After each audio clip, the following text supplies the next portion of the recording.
إذن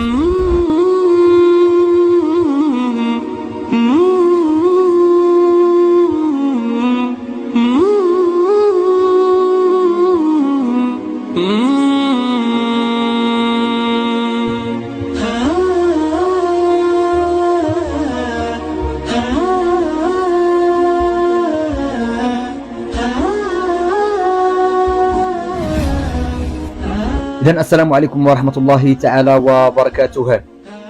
دائما طاقم رأي المواطن كترافق حالات الإنسانية وحالات الاجتماعية. طاقم جريدة رأي المواطن يحط الرحال هنا بمدينة اليوسفية. يقول الله عز وجل في محكم تنزيله بعد أعوذ بالله من الشيطان الرجيم: بسم الله الرحمن الرحيم، وتعاونوا على البر والتقوى ولا تعاونوا على الإثم والعدوان.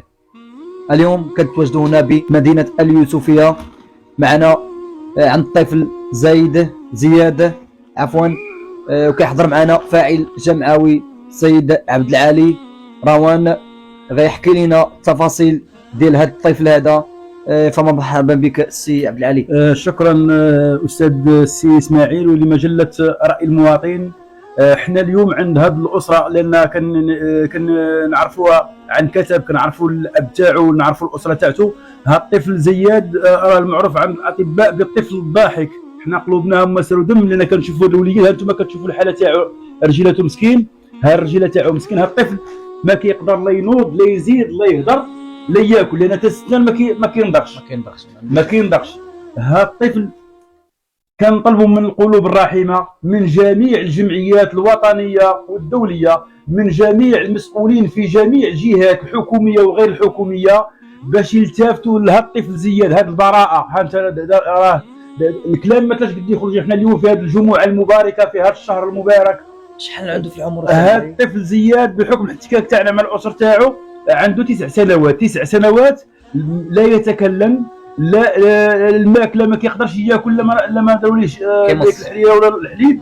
الماكله ما كيقدرش يندغ. انتم كتشوفوا الفم تاعو مسكين، الرجيله انتم كتشوفوا الحاله ما كيقدرش يوقف. حاله انسانيه بمعنى الكلمه.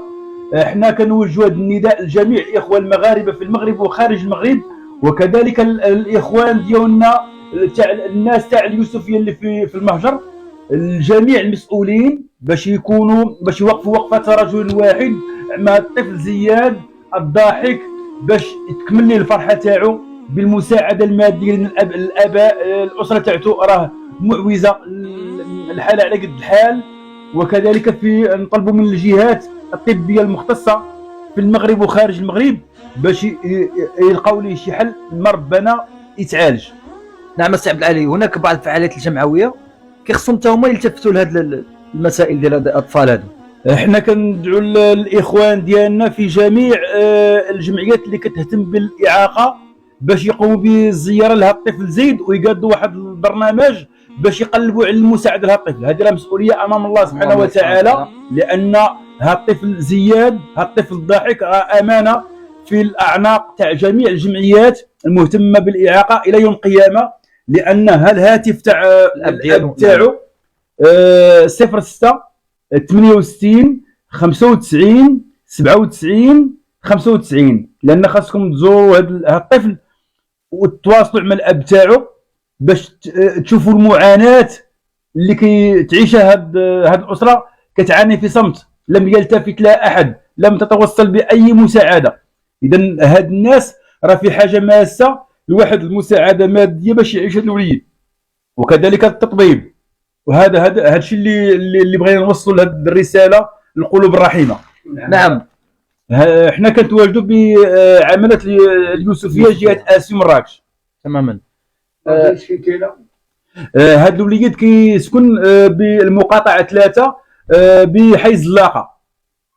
نعم، شكرا جزيلا سي عبد العالي. العفو، هذا عمل وهذا واجب، هذا واجب مقدس وواجب اللي كيحتم على اي انسان باش يقوم ما حده في الدنيا، باش يقوم بعمل خيري، لانه هو اللي غيلقى يوم القيامه. نعم سي عبد العالي، كنشكرك لانك اتصلتي بنا من مدينه الدار البيضاء، وحنا كنلتحقوا بك اليوم باش نشوفوا هذا الطفل هذا اللي فعلا تكلمت عليه. وكنشكرك لانك كتلتفت لهذا بحال هذه الحالات. انتم غتشوفوا واحد المجموعه تاع الوثائق الطبيه لهذا الطفل زياد الملقب عند الاطباء كما قالوا الاباء المتفائل، الطفل الضاحك. نعم. اذا متبعي جريده راي المواطنين كنبغيو كاع الاخوان والمتبعين يحاولوا يبارطاجيو بحال هذه الحالات هذه.